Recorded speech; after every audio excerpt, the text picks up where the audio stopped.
Vous pensez que la sieste, ce n'est pas fait pour vous? Laissez-nous vous prouver le contraire. Je crains un réveil désagréable et une après-midi difficile. Lorsqu'on fait la sieste, on utilise seulement un sommeil lent, léger, qui ne dure pas plus de 30 minutes. Vous n'avez donc pas le temps de tomber dans un sommeil profond et votre réveil se fait quasi naturellement. Pour l'accompagner, vous pouvez boire un café avant votre sieste, il fera effet à partir de votre réveil. Il est possible de faire des étirements aussi pour faciliter votre réveil. Je n'arrive pas à dormir juste 20 minutes, je me focalise trop sur le temps court et ça me bloque. Contrairement à ce que l'on pourrait penser, la sieste n'est pas identique au sommeil. Le plus important, c'est de pouvoir s'accorder un moment de repos mental et physique. Inutile donc de se mettre la pression.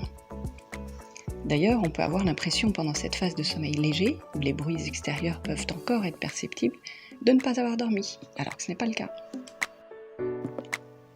Je ne sais pas dormir sur commande. Faire la sieste, ça s'apprend.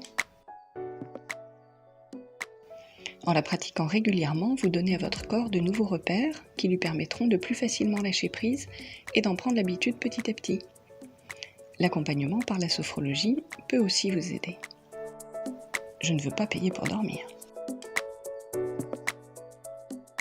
Contrairement à nos amis chinois, la sieste n'est pas encore véritablement ancrée dans les mœurs et notre société n'est pas organisée pour faciliter la réponse à ce besoin physiologique quotidiennement.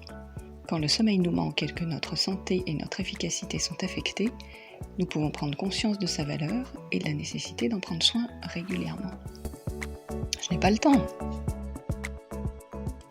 20 minutes, c'est le temps de 2 pauses café ou d'une pause sandwich.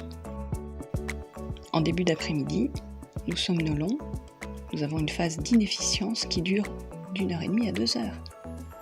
Ce temps peut être optimisé par une pause régénératrice. Après une micro-sieste, vous êtes à nouveau efficace pour le reste de la journée. Je suis performant toute la journée, ça ne me concerne pas. Ce n'est pas que l'on doute de vous, mais si vous testiez la différence, vous préviendrez le stress, le mal de dos, la migraine, les arrêts maladie et toute autre sorte de maux de notre époque. Je suis toujours active, je ne supporte pas de m'arrêter. Pour votre corps, le temps de repos est un temps d'activité qui lui permet de régénérer ses capacités en éliminant les toxines, en particulier au niveau du cerveau. Laissez-le vous maintenir en forme. Alors il ne reste plus aucune raison de ne pas tester la récupération.